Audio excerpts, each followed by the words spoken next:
தரவாராயனும் நன்மொழியே நம் பொன்மொழியா. அன்பு சொந்தங்களுக்கு வாழ்த்துக்கள்.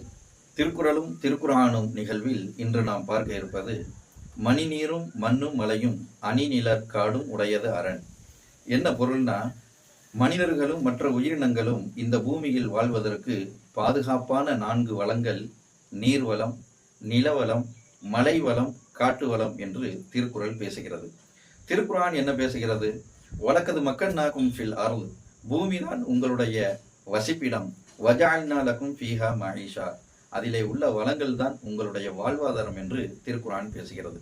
நம்முடைய முன்னோர்கள் வாழ்க வளமுடன் என்று நம்மை வாழ்த்துவார்கள். ஆனால் நாம் வாழ்க நோயுடன் என்று வாழ்ந்து கொண்டிருக்கின்றோம். எல்லா வளமும் நலமும் பெற்று நீங்கள் வாழ வேண்டும் என்று நம் முன்னோர்கள் வாழ்த்துவார்கள். நம்மிடம் எந்த வளமும் இல்லை, எந்த நலமும் இல்லை, உடலில் எந்த பலமும் இல்லை.